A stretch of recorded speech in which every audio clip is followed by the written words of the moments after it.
बेटे ने ग्रेजुएशन पूरा करने के बाद अपनी पहली नौकरी हासिल की।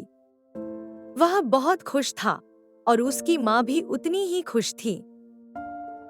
पहली सैलरी मिलने पर बेटे ने अपनी माँ के लिए एक नई साड़ी खरीदी। माँ बहुत खुश हुई, लेकिन वह साड़ी से नहीं, बल्कि इस बात से खुश थी कि उनका बेटा अपने करियर में अच्छा कर रहा है और सही राह पर है। बेटे ने माँ से पूछा, माँ, मेरा पहला जन्मदिन कैसा था? माँ थोड़ी चुप हुई और फिर बोली, सॉरी बेटा, हमने तुम्हारा पहला जन्मदिन नहीं मनाया था।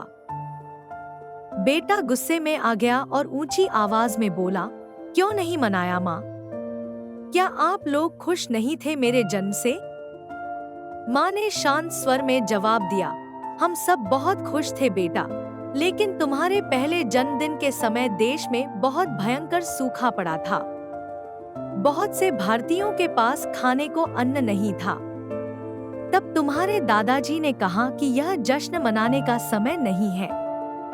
इसके बजाय हमने गरीबों में चावल बांटे।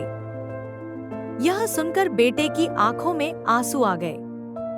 उसने माँ से कहा, मुझे माफ कर दो माँ। अब मुझे समझ आया कि मेरे दादाजी कितने महान थे और आज मुझे गर्व है कि मैं उनका पोता हूँ। उसने अपनी माँ को गले लगाया और कहा, मैं भी उनकी तरह ही बनूंगा।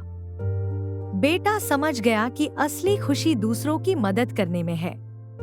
उसने अपनी पहली सैलरी का एक हिस्सा दान करने का फैसला किया। उसने माँ से पूछा कि वह किन लोगों की मदद कर सकता है। माँ ने उसे कुछ गरीब बच्चों के बारे में बताया जो स्कूल नहीं जा पाते थे। बेटे ने उन बच्चों की शिक्षा का खर्च उठाने का फैसला किया।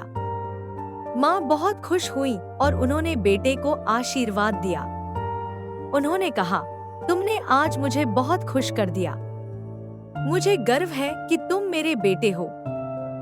बेटा समझ गया कि यही उसके दादाजी की विरासत है।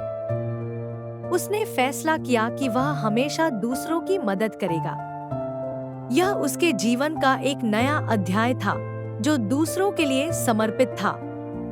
उसने महसूस किया कि यही सच्ची खुशी है। वह लगातार दूसरों की मदद करता रहा और अपने दादाजी की विरासत को आगे बढ़ाता रहा। उसने अपने जीवन को सार्थक बना लिया। उसकी कहानी दूसरों के लिए प्रेरणा बन गई। लोगों ने उससे सीखा कि कैसे दूसरों की मदद करके खुशी पाई जा सकती है। उसने एक बेहतर दुनिया बनाने में अपना योगदान दिया।